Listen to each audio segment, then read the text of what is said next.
Good morning, everyone. Today I'm going to take a seminar on topic uh, application of powder metallurgy, biomaterials, and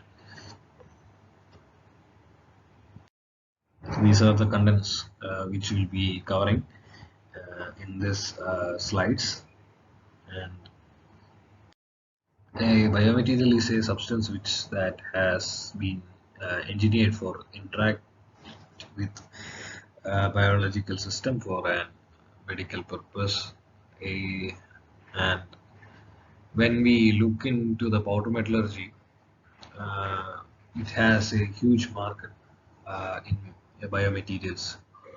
When we consider its progress in related to manufacturing technology, opens its possibilities in participation in emerging market, uh, market for medical devices and surgical implants within the next decades. The main examples can be, you can see that in the slide, there's a joint and elbow sections, orthopedic implants, and these all can be manufactured with the help of powder metallurgy. Uh, Up to a certain level, the complexity can be maintained. Uh, when we look in the biomaterials, it has mainly some of the materials. We can see that one of them is titanium alloy, titanium and its alloys. It is very expensive and it has some advantages over others, which is high specific strength and high corrosion resistance and uh, low stiffness and very excellent biocompatibility. The lower Young's modulus compared with the Strat surgical steel, and it has so many benefits.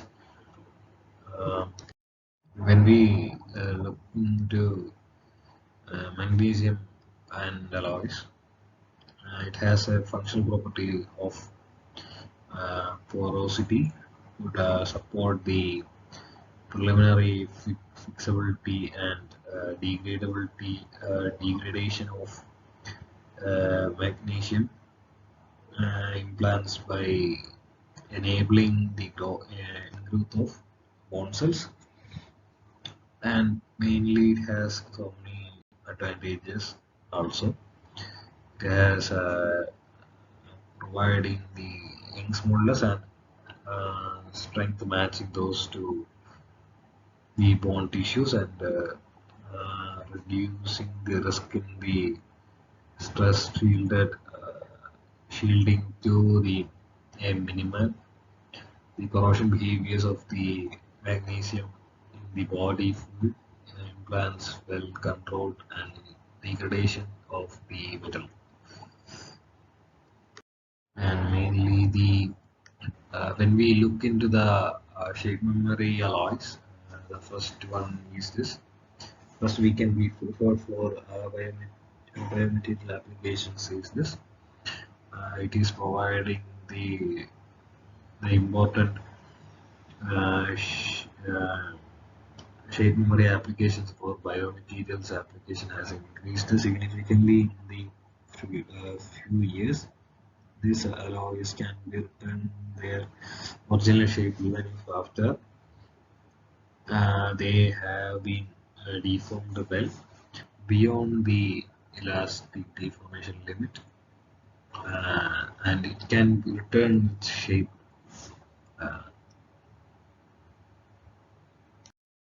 for producing anything, we need to first we need to change its shape from powder form to a structural form. For that, we use metal injection molding technique, which is an excellent technology for economic production of complex geometric shapes, and it is very useful making the green structures.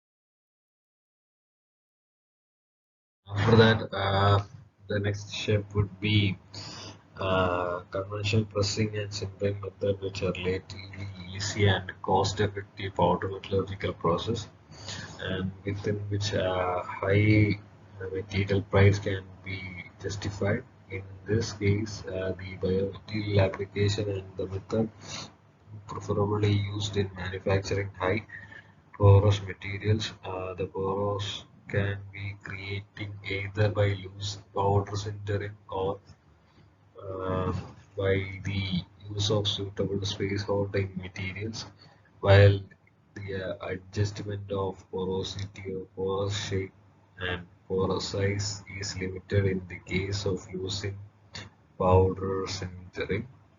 The parameters can be simply and accurately controlled within the wide range by the use of temporary shape holders materials. After that, the replica method is implemented. The replication of the reticular polymer formed by coating with a titanium powder, slurries, and other will achieve an uniform isotopic structures with porosity um, less than 18% volume.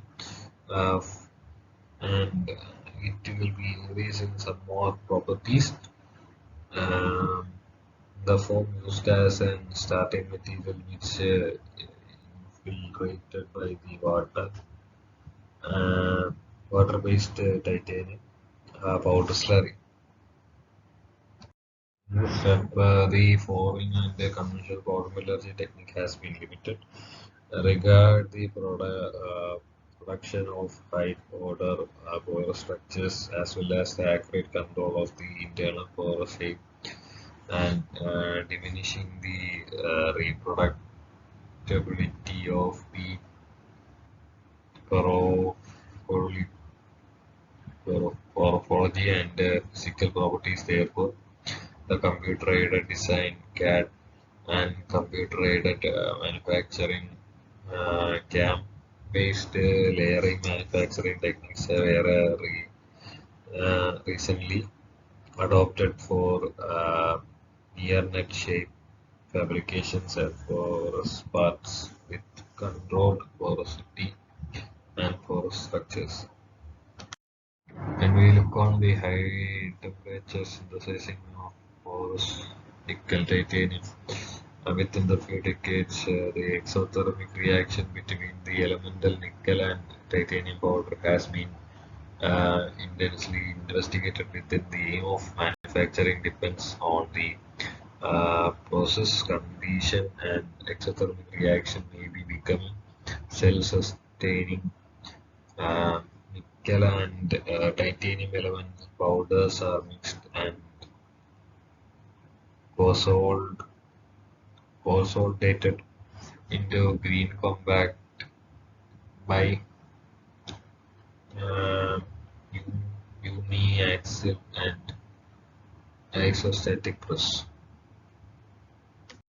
When we look upon the porous coatings, the classical powder metallurgical technologies for powder biomedical applications were stands in late 80s, where the substances are passed and sintered on the surface of the bone implants to improve the flexibility of the bone growth. And the risk of infection is reduced where the surrounding tissues is in case of losing wear under cycling loads and conditions, decreasing the importance of comparing the other porous implants.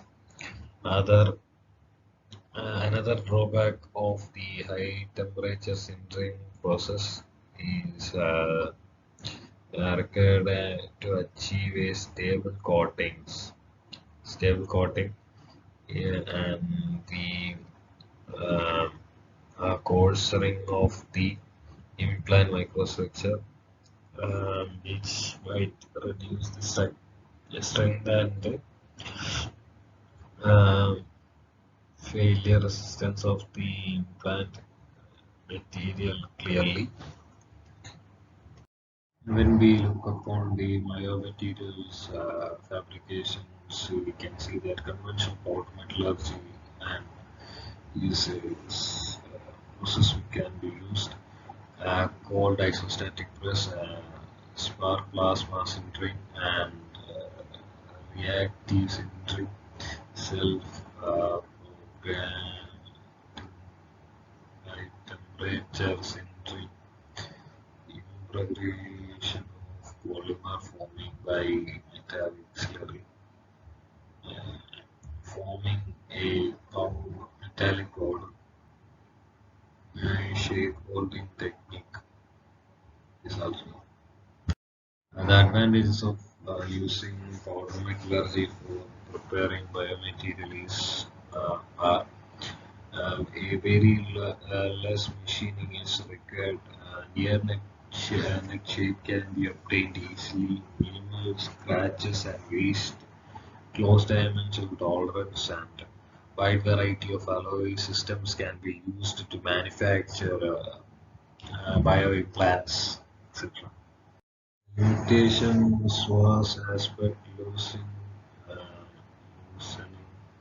expensive plastic molders, leachable in body fluid, it is also an expensive process. Lubrication manufacturing methods is a negative point to that. Mainly, we see the applications as the polymer applications is enormous. The main support systems are made up of the framework of the cancer and pain therapy for repeated access to veins, and house is made up either from the biocompatible polymer or the from the metal like titanium, and has advantages of improving biocompatibility, and drug delivery, etc.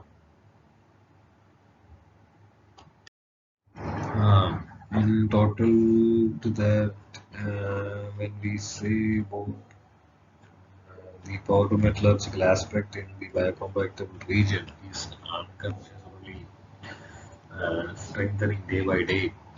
The potential in powder metallurgy is being monstered for many aspects. The biomaterial were preliminary use and adapted for the application for medical industries. This the material containing core parts of living structures, which can